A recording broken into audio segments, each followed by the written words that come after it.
और अब विस्तार से खबरें। प्रधानमंत्री नरेंद्र मोदी ने आज देश के वैज्ञानिकों से आह्वान किया कि वो तकनीक को आम आदमी से जोड़ने को ज्यादा से ज्यादा तवज्जो दें। भारत तकनीक को विकास से जोड़ने में बहुत अधिक कामयाबी हासिल नहीं कर पाया है। इस बात को स्वीकारते हुए प्रधानमंत्री ने कहा कि तकनीक को प्रशासन से जोड़ना होगा ताकि गरीब से गरीब तबके को इसका फायदा मिले। प्रधानमंत्री नरेंद्र मोदी सोमवार को जब अंतरिक्ष वैज्ञानिकों से मुलाकात करने पहुंचे तो उनका उद्देश्य अंतरिक्ष प्रौद्योगिकी और एप्लीकेशनों का प्रशासन और विकास के लिए अधिक उपयोग करने पर व्यापक चर्चा करना था। पूरी सम्मेलन में पीएम का सबसे ज्यादा फोकस तकनीक को आम आदमी से जोड़ने पर था और प्रधानमंत्री ने साफ कहा कि स्पेस तकनीक और कॉमन मैन के बीच में स्पेस नहीं होना चाहिए। ऐसा ना हो कि space technology and common man के बीच में स्पेस रह जाए, और इसलिए हमारा काम है कि कॉमन मैन और स्पेस टेक्नोलॉजी के बीच में अब स्पेस नहीं रहना चाहिए। ये सपना पूरा करे।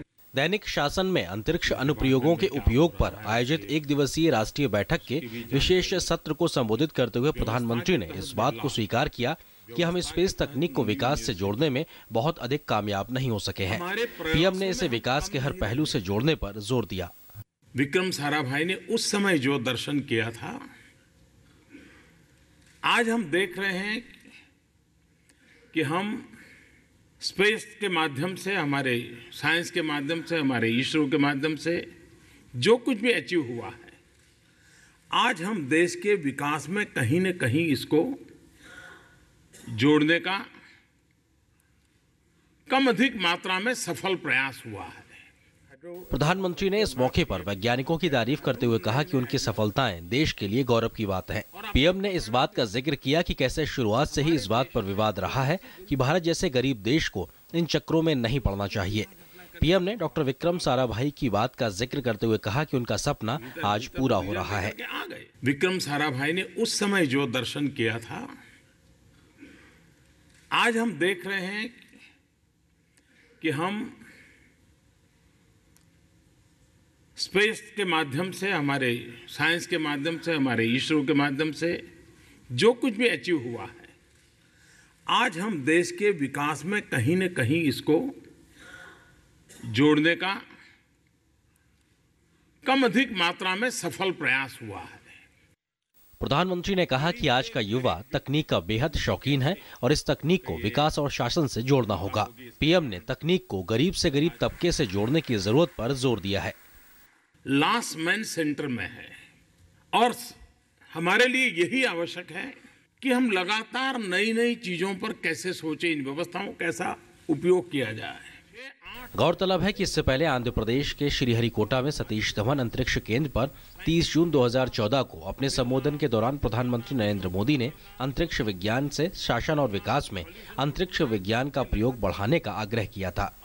इस कार्यक्रम में विभिन्न मंत्रालयों और राज्य सरकारों के उच्च अधिकारी, केंद्र और राज्यों के मंत्रियों, मुख्य सचिवों और भारतीय अंतरिक्ष अनुसंधान संगठन यानी इसरो के पदाधिकारियों समेत करीब 1600 प्रतिनिधि शामिल हुए। कार्यक्रम की शुरुआत नीति आयोग के उपाध्यक्ष अरविंद पनगड़िया ने की और इस मौके पर प्रधानमंत्री कार्यालय में राज्य मंत्री जितेंद्र सिंह और कैबिनेट सचिव प्रदीप कुमार सिन्हा मौजूद थे। अंतरिक्ष कार्यक्रम में कई अहम विषयों पर सत्र आयोजित किए गए हैं, जिनमें कृषि, ऊर्जा और पर्यावरण, बुनियादी ढांचे की योजना, जल संसाधन, तकनीकी विस्तार, विकास संबंधी योजना, संचार और नेविगेशन, मौसम और आपदा प्रबंधन के साथ ही स्वास्थ्य और शिक्षा भी शामिल है। सुधाकर दास के साथ news night desk, DD news. और प्रधानमंत्री आज जब अंतरिक्ष वैज्ञानिकों के बीच में थे तो उन्होंने लगातार इस बात पर जोर दिया कि कैसे स्पेस टेक्नोलॉजी की मदद से सीमाओं की सुरक्षा से लेकर खेती बाड़ी कर रहे एक किसान तक को फायदा पहुंचाया जा सके। प्रधानमंत्री ने तकनीक के ज्यादा से ज्यादा इस्तेमाल पर विचार करने के लिए एक टीम बनाने और ज्यादा से ज्यादा युवाओं को इससे जोड़ने का आह्वान किया। अंतरिक्ष वैज्ञानिकों के बीच पहुंचे प्रधानमंत्री ने इस बात पर सबसे ज्यादा जोर दिया कि कैसे स्पेस के माध्यम से कई समस्याओं को सुलझाया जा सकता है।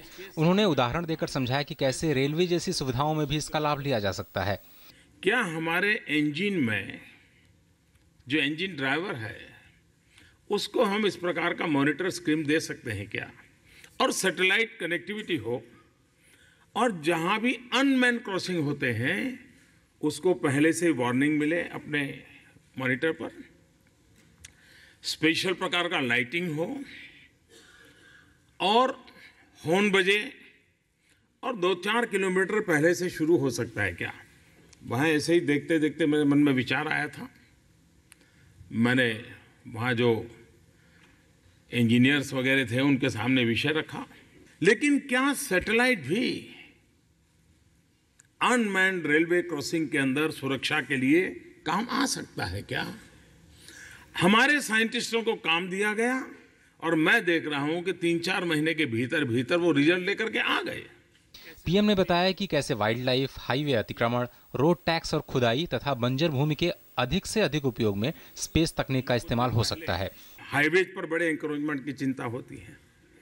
सैटेलाइट के द्वारा हम रेगुलर मॉनिटर कर सकते हैं कि हमारे हाईवेज पर एंक्रोचमेंट हो रहा है, क्या हो रहा है, क्या गतिविधि हो रही है। और वाइल्ड लाइफ की गिनती के लिए भी 50 प्रकार के सवाल आते हैं, कैमरा लगाते हैं, कोई उसके पैर का नाप ले लेता है। काफ़ी मैं मानता हूं कि हम सैटेलाइट सिस्टम से महीने भर ऑब्जर्व करें तो हम चीज़ों को खोज सकते हैं। पीएम ने मछुआरों, खेती और मौसम विभाग जैसे तमाम विषयों में तकनीक की जरूरत में सुधार पर जोर दिया। कभी कभार हम जैसे एक बहुत बड़ा कार्यक्रम हम लेकर के चले हैं, प्रधानमंत्री कृषि सिंचाई योजना। ये प्रधानमंत्री कृषि सिंचाई योजना की सफलता का सबसे पहला कोई कदम है तो हमारे स्पेस टेक्नोलॉजी का उपयोग है। हम बढ़िया सा कंटूर तैयार कर सकते हैं, हर एक गांव का कंटूर तैयार कर सकते हैं और उसके आधार पर हम तय कर सकते हैं कि पानी का प्रवाह किस तरफ है, पानी का क्वांटम कितना हो सकता है, रेनफॉल कितना हो सकता है और इसके आधार पर भविष्य की पूरी डिजाइन हम टेक्नोलॉजी के आधार पर बना सकते हैं। प्रधानमंत्री ने कहा कि हम सीमा की सुरक्षा का बहुत बड़ा काम तकनीक की मदद से कर सकते हैं। हमारे सेना के जवान सीमा पर है, उनकी रिक्वायरमेंट के लिए हम इस टेक्नोलॉजी को कैसे जोड़े। हम सीमा की सुरक्षा का बहुत बड़ा काम हम इस टेक्नोलॉजी के माध्यम से कर सकते हैं। पीएम ने सुझाव दिया है कि एक टीम बनाकर इस बात पर विचार किया जाए कि स्पेस को विकास से जोड़ने के लिए क्या किया जा सकता है। प्रधानमंत्री ने बताया कि 60 विभागों में स्पेस तकनीक के इस्तेमाल की कवायद शुरू हो चुकी है। पीएम ने सुझाव दिया कि हमें अपनी युवा शक्ति को इसमें शामिल करते हुए उनके विचार भी लेने चाहिए। News night desk, DD news.